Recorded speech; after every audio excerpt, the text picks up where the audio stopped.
make a living, folks, on the crime that this man prosecutes every day. My good friend, the Sheriff Rex Coffey. I thank you for everything, Rex. I thank you for what you do. You do a great job. I mean that.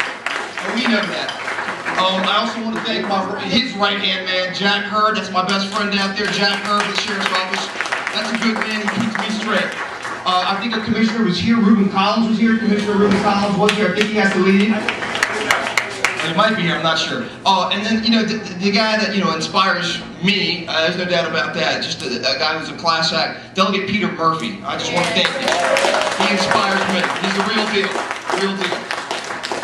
I want to thank my good friend, Jason Hopkins. He's the president of the FOP. He's been a good supporter and just a good officer. I want to thank Jason for being here. Representing Northern Democratic Club, Kathy Cashmere, the shady lady. Where you at, Kathy? Always here. She's at the first one here. You know I love you. Good friend, president of the 4th and 5th Club, Karen Andreas. Where you at, Karen? You got no better friend than Cobb Island. Cobb Island, that's for darn sure. You've got Virginia Benedict with the chairwoman of the Democratic Central Committee. Virginia, thank you. Thank you for all you do. Al Coleman, my good friend, Democratic Central Committee. I see the Godfather is here. There are body parts that float in the Cobb Island Sound there, that Neil Sound. His name is Frank Lancaster, dangerous man, open court judge. I see Sherry Hancock, clerk of the court. I tell you, you can't have a better friend than Sherry Hancock. What a wonderful woman she is. I see Gaylord Ho. Gaylord, I appreciate you being here. Gaylord's very active with the community. Thank you for being here, my friend. I appreciate that. I'm probably leaving somebody out. Someone tell me if you have a huge ego and I left your name out. Anybody? Mary Sue Greisman. Huge ego. Yes, she's an attorney. Folks, and again, I want to just take a moment here. I am overwhelmed and I am humbled at the support that's in this room. It is amazing to me that you guys came out. I am absolutely, deeply appreciative of the support in this room. And I promise you, this is my promise to you, as a candidate, there's not going to be any other candidate, not even you, Rex Coffey, is going to work harder than me. No one's going to work harder than me. And let me tell you why. I want to make this very clear. I became a lawyer and I went to law school because I wanted to be a prosecutor.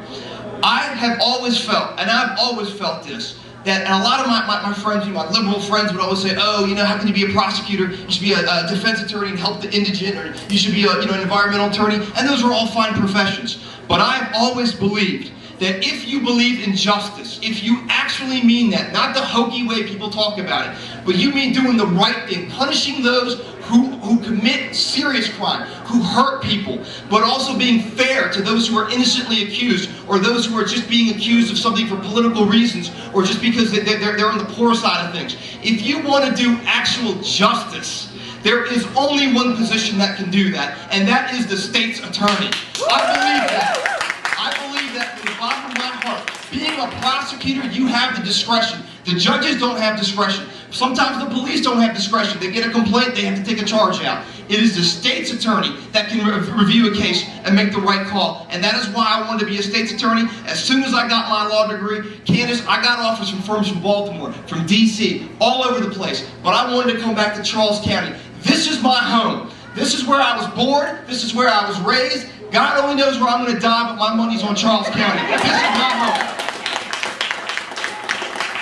And when I came back from law school, I wanted to work in Charles County. I was able to do that. I was able to be a state's attorney here. 5.5 years, the best 5.5 years of my life. Never took a sick day because I didn't want to be sick. I love being in court every day. And folks, let me tell you, when I got up in front of the trial room, in front of a jury, in front of a judge, every time I said, Hammad Mateen on behalf of the state, I got goosebumps. I got goosebumps because it meant so much to me. And folks, let me tell you something.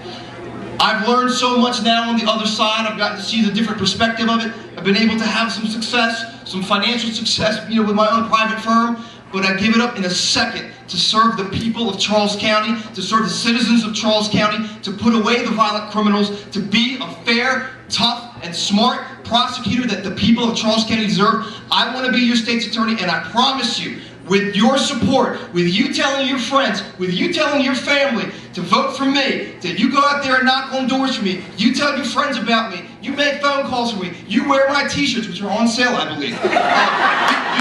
I gotta do what I gotta do here. You do what you can to help me out. I promise you, I will be your state attorney, I will be the prosecutor for the people, and I will bring justice and fairness to Charles County. Thank you very much, and God bless all of you.